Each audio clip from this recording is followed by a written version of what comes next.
¿Qué tal? ¿Cómo les va? Bienvenidos. Esta es una nueva emisión de Fórum Jurídico Fiscal, el programa tributario por excelencia en la República Argentina. Lo estamos emitiendo a través de Argentinísima Satelital y todas sus repetidoras a lo largo y a lo ancho del país. Hoy tenemos dos personalidades muy importantes que van a estar en nuestro programa, además nuestra habitual sección tuitera y seguramente algunas de las noticias más importantes que han acaecido en los últimos 7 días, en la última semana. Como siempre, llevando a nosotros toda la actualidad tributaria para los colegas, para los profesionales que siempre están atentos a Fórum Jurídico Fiscal. Pueden seguirnos a través de las redes sociales, también en nuestra página exclusiva, forumjuridicofiscal.com.ar, y como venimos diciendo en los últimos programas, ya está la app de Fórum Fiscal, tienen que bajarla para enterarse en el momento justo en que publicamos las novedades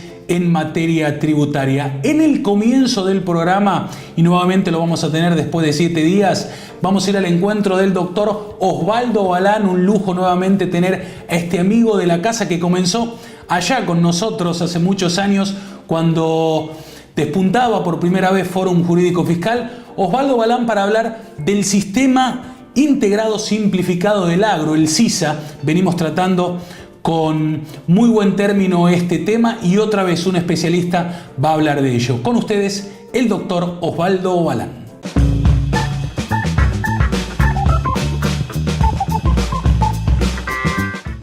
Tengo 2 preguntas para hacerte. Sí, por favor. La primera es, nombraste una escritura, ¿no? Digamos, en la burocracia diaria. ¿Quién debe informarlo? ¿El productor que vendió o que adquirió o el escribano? No, acá el punto pasa porque lo que hace la norma, la 4310, es receptar regímenes que ya existían, una especie de compendio normativo. Entonces estaba el famoso TIRE, ¿sí? La resolución 4096, donde ya ahí todos los vinculados con el mundo de granos estaban obligados a esta historia de informar la superficie de actividad.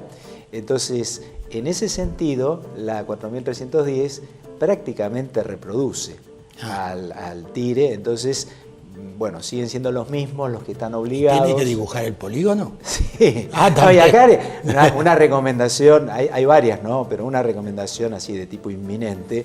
El régimen arranca ya, o sea, el 1 de noviembre. Eso es una crítica porque la verdad que antes, estamos comentando, 4 meses se tomó la AFIP para reglamentarlo y ahora el pobre contribuyente tiene 1 mes y días, o sea, nada. Para entenderla y para practicarla. Sí. Entonces, pero bueno, la recomendación es que acá el gran cambio que tiene, no sé si para bien o para mal, pero es un cambio importantísimo, es que va a haber calificación de los que están obligados a inscribirse en el SISA. El SISA es un régimen obligatorio. En eso es distinto del registro fiscal de operadores de granos, donde, digamos, literalmente era optativo, voluntario, pero en la práctica el que no estaba inscrito en el registro fiscal de operadores de granos tenía gravísimos problemas para seguir operando. Entonces, salvo casos excepcionales, era muy difícil, era muy malo estar excluido o no inscribirse. Además, ¿cuántos años permaneció la 2300? Y la 2300 fue el año 2007, así que estamos hablando 11 años. Y fue reemplazó a otra que era la 1394. O sea, el registro fiscal arrancó en el año 98. Lo que pasa es que fue creciendo, era como un bebé que al principio era simpático, pero después nos dimos cuenta que era el bebé de Frankenstein. Claro. Entonces, cada vez crecía más. Y bueno, algunas cosas mejora la 4310. ¿Y cuáles se elimina? Por ejemplo, el tema de las famosas incorrectas conductas fiscales, que había un listado insoportable en anexo sexto de la 2300, ahora hay un anexo, también segundo, con incumplimientos, pero el listado es mucho menor. Y igual está la CRIT, por ejemplo, voló esa historia de que el contribuyente lo suspendían en el registro si no aceptaba la pretensión del fisco en un procedimiento de determinación de justicia, lo cual era coacción prácticamente. Prácticamente. ¿No? Eso no está más. Y los incumplimientos son puntuales, uno diría que están bien, salvo uno, porque han dejado esta historia que cualquier otro incumplimiento que a juicio... claro, lo cual es tan amplio y ambiguo como... Eso claro. sigue estando y sigue siendo tan criticable como antes porque daría alguna pauta de discrecionalidad, ¿no? Y en cuanto a los sistemas que reemplaza, ¿cuáles son? No, reemplaza, digamos, barre con todos los regímenes, o prácticamente todos. Lo que pasa es que algunos pocos son los eliminados y la mayoría están incorporados. Por ejemplo, el TIRE se deroga, pero no se droga. Se incorpora, claro. Se deroga, pero se incorpora. Se deroga, claro, pero se incorpora a este compendio. Exacto. Claro. El régimen de información productiva, que antes teníamos dos resoluciones, la 2750, vinculada a digamos, stocks a cierta fecha, que era el 31 de agosto, y superficie afectada, cultivo de invierno, cultivo de verano, ese también se incorpora, con algún cambio en cuanto a las fechas de información, pero sí, se incorpora. El que no está es el de la 3342, que era el régimen de producción de determinados granos. Era solo 4 los grandes, no los 4 grandes. Sí. Trigo en materia de cultivo de invierno, y maíz, girasol y soja en materia de cultivo de verano. Ese régimen que era informando progresivamente. Sí, cómo iba avanzando la producción. Bueno, sí. ese no está. Y después tenemos que... lo que se ha hecho en todo caso es unificar la unificación. Es una unificación de información. Sí, con un cambio muy grande que también es de una política, ¿no?, de la AFIP de calificar. Todos estamos ahora calificados por una manera, por otra. Arrancó con el CIPER, sí, claro. Y ahora tenemos otro sistema que también se estaría instrumentando, que es el de la capacidad económica financiera. Exactamente. Y lo tenemos también en la 4310. Y el scoring en los planes. Claro, y en los planes. O sea que todos vamos a ir con nuestro numerito a ver si aprobamos o no aprobamos. No aprobamos y sacamos un 4. Claro. Con lo cual, de acá en adelante, en lugar de cuando éramos estudiantes y decíamos el monumento al 4, lo que vamos a hacer es el monumento al scoring. Sí, a ver si realmente nos beneficia. Bueno. Y acá tenés tres. Dame los 3 niveles. Claro, sí. Tenés bajo riesgo, medio y alto riesgo. Bueno, se supone que la mayoría va a caer en riesgo medio. Esto tiene que ver cómo te van a tratar después, en materia de la retención que vas a sufrir, en el régimen de retención, pues eso sigue, también se incorpora. El régimen de retención de IVA sigue, pero las alícuotas van a depender del scoring. Claro. El régimen de reintegro sistémico, que también existía en la 2300, sigue, pero te van a devolver en función a qué categoría tengas en el scoring. Entonces, hay que portarse bien, pero va a ser difícil estar en la categoría de bajo riesgo. Y yo decía, muy importante, parece que en estos días, hablaban de la semana entre el 15 y el 19, va a salir el estado inicial. O sea, va a existir un estado inicial. La largada. La largada, ahí largamos. Y para estar bien calificado en este estado inicial,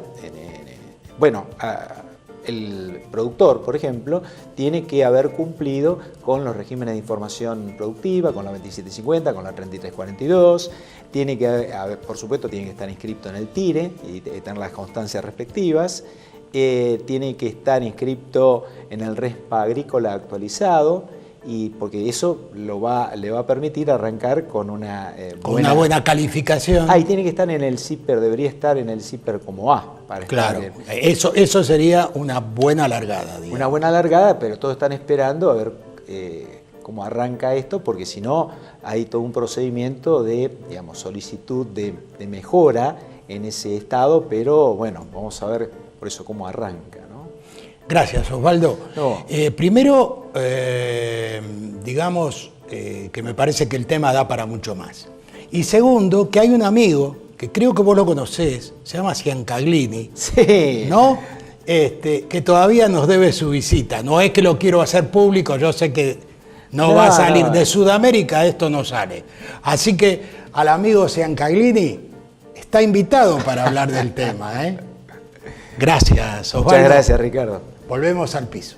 Muy bien, excelente entrevista como siempre a cargo del doctor Ricardo Ferraro, nuestro productor periodístico. Nosotros les proponemos una pequeña pausa, no se muevan de allí porque tendremos la sección tuitera y además nuevamente con nosotros a la doctora Susana A. Corinti en una entrevista imperdible. Pequeña pausa y enseguida volvemos.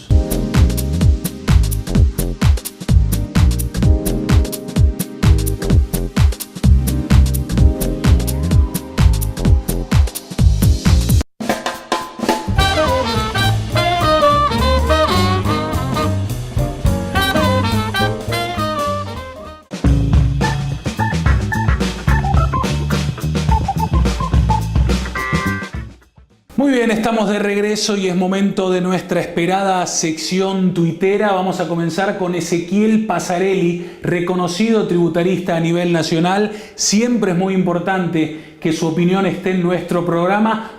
@spasarelli, que dice lo siguiente: reforma laboral y previsional. El gobierno lo vuelve a poner como objetivo. Por un lado lo celebramos, es sumamente necesario, no podemos competir con el mundo. No hablamos de flexibilización laboral, ojo, hay que buscar consensos.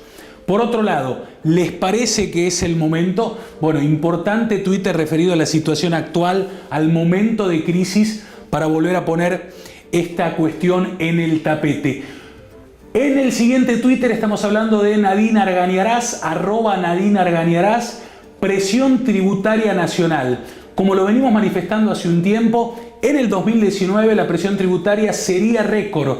Los impuestos harán un importante aporte a la eliminación del déficit primario nacional. Después presenta un gráfico muy importante que aquí estamos viendo. Vean ustedes, proyectado para el 2019, 26,2% de presión impositiva nacional como porcentaje del PIB, o sea, el más alto en los últimos años. En el 2018 era de 25,2%, en el 2017 24,4%, una muy buena diferenciación entre impuestos, comercio exterior y aportes y contribuciones a la seguridad social. Realmente un Twitter muy importante que habla de lo que será el próximo año en cuanto a la presión impositiva. Y por último, Iván Sasovsky, @Iván Sasovsky, un doctrinario muy importante en el país. Ha escrito muchos artículos en los últimos días que se han hecho eco en todos los medios y lo queríamos tener en el programa.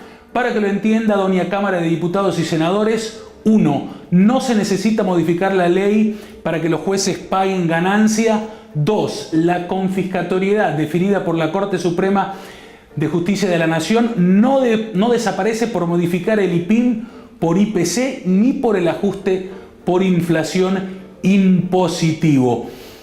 Numeral presupuesto 2019, un Twitter también muy importante que queríamos destacar de Iván Sasovsky. En la continuidad del programa vamos al encuentro de la doctora Susana A. Corinti. Prestan atención, esta es una entrevista muy importante y va a hablar claramente de la diferencia que hay entre el procedimiento en materia impositiva y el procedimiento en cuanto hace a los recursos de la seguridad social. Una especialista, y por eso la queríamos tener tratando este tema nuevamente, la doctora Susana Corinti en Fórum Jurídico Fiscal. Sí, tal cual lo estaban pidiendo. Otra vez hemos conseguido que vuelva una amiga de la casa que hacía unos cuantos programas que nos tenía abandonados. Estoy hablando de la doctora Susana Corinti, a quien desde ya Fórum te agradece que estés con nosotros. Para hablar Yo diría, de tema de procedimiento. Ahora, voy a hacer una pregunta muy elemental, Susana. La pregunta es, después de la 27430, ¿existen diferencias en el procedimiento de determinación? ¿Depende si la fiscalización apunta a la seguridad social o apunta a ajustar impuestos? ¿Existe alguna diferencia? Y si no la hay, ¿cuál es la situación actual? Bien. Bueno, vos sabés que en materia de seguridad social, que esto viene con mucha fuerza a partir de 1993, cuando se crean las AFJP, la AFIP se hace cargo de lo que sería la fiscalización y recaudación de la seguridad social. En ese momento se aplicaron algunos artículos de la 11683, que si querés los recordamos, hay dos decretos, el decreto 507 del 93 y el decreto 2102 del 93. Esos decretos remitían a qué artículos de la 11683 había que aplicarlo en esta materia. De hecho, en la autodeclaración, los 931, sí, los 931 aparecen a partir de ahí. Entonces, tengamos en cuenta que los artículos de la 27430 modificados, a los cuales se remiten estos dos decretos, hay modificaciones. O sea, ¿te acordás que por el artículo 35 de la 11683 las actas de los inspectores dejaron de ser meras constataciones, tienen que ser redarguidas de falsedad? O sea, en ese punto, en lo que es fiscalización, se aplica el 33 y el 35 de la 27430 reformado. Una vez que pasamos ese procedimiento de fiscalización, que ajusta, que no ajusta, que prevista y que todo esto, después el procedimiento es el mismo. O sea, vamos a la Resolución General 79 del 98 con sus modificaciones y eso quedó igual. O sea que si el contribuyente tiene que impugnar, es esta resolución 79 del 98. Ten en cuenta que, a diferencia de lo que pasa en materia tributaria, que si un contribuyente presenta una declaración jurada mal o no la presenta, el contribuyente puede, o sea, la AFIP te inicia un procedimiento de determinación de oficio. Sí. No es este el caso. Acá tenés el procedimiento arreglado de la Resolución General 79 del 98. Se mantiene el pago previo si tenés que ir a tribunales, o sea, en ese punto quedó todo igual. Se aplican los principios de interpretación de la 11683. ¿No hubiera sido lógico, porque lo que vos relatás al principio es como una amalgama de normas para porque la AFIP pueda accionar en su nueva función de seguridad social? Digamos, sí, eso es lo que se hizo, se le dio cierta legitimidad, digamos, a esto. Es correcto. Ahora, ¿no hubiera sido un poco más coherente o prolijo? Sí. Justamente encauzar todo por el mismo procedimiento con las diferencias que deben ser, ¿no? Totalmente. Y tan es así que vos fíjate que un contribuyente que está discutiendo la seguridad social, la AFIP, o sea, tiene respecto de cualquier contribuyente, inscripto o no, el plazo de 10 años para la prescripción, digamos, de las facultades de la AFIP. ¿Qué significa esto? Mirá, vamos al tema de prescripción. Vos dijiste inscripto o no, 10 años. Pero eso en materia de seguridad. En seguridad social es todo 10 años. Claro, por eso. No inscriptos son 10 años. Sí. ¿Cuál es la ley? La ley es la 14.236. ¿De qué año? De octubre de 1953. ¿Cuántos artículos tenía? O sea, es que estuve viendo un poco. Esta ley tenía 31 artículos, de los cuales solo quedan vivo uno. ¿Cuál? El de la prescripción. ¿Por qué? Porque los demás artículos es de alguna la piñata. Solo el de la prescripción. 10 años. ¿Inscriptos o no inscriptos? Y fíjate, en 1953 no había ni modernos sistemas de computación. No, claro. Había máquinas de escribir en algunas oficinas sí, en otras no. El sello era a mano. Y ya la Corte, cuando resolvió una causa fisco contra Carrera del año 2009, la procuradora en ese momento dijo que los 5 años de prescripción del artículo 56 de la 11683 ya eran demasiado, porque 5 años para un contribuyente inscripto que todos los meses presenta su declaración jurada, la AFIP lo tiene ahí. Claro, más ahora. Y más ahora que haces, o sea, que cualquier movimiento que haces, la AFIP rastrilla, como pasó con los monotributistas. No, y además que en materia de 931 te están mandando la liquidación. Te mandan la liquidación. Con lo cual, ¿cómo no lo van a conocer? Y fíjate el absurdo, ¿no? Porque mantienen esta ley de 1953 y un empleado, un trabajador que se va de una empresa, tiene 2 años para reclamar y es tan acreedor este trabajador como la AFIP. Claro. O sea, el mismo hecho imponible, trabajo, tiene 2 prescripciones. Para el AFIP, 10 años y para el trabajador 2 años. Sí, no, y ahí no termina. Porque este artículo 16 de la 14236 habla genéricamente de las leyes de previsión social. Pero si alguien, un jubilado, logra un beneficio jubilatorio, o sea, hoy Ricardo Ferraro se jubila. Ricardo Ferraro, esa actualización de esa jubilación tiene 2 años. O sea que vos tenés 10 años para el beneficio, pero una vez que obtuviste el beneficio, se te corta en 2 años. Claro. Por un artículo específico de la 24. Está bien, pero lo cual quiere decir que hay asimetría en el tratamiento de los plazos. Exacto. No solo prescriptivos, sino, digamos, para ejercer el derecho, acciones. Tal cual. Exactamente. Y además con un disparate, que el Código Civil, salvo en lo que hace a las jurisdicciones provinciales, que veremos qué es lo que va pasando, establece plazos de prescripción más cortos.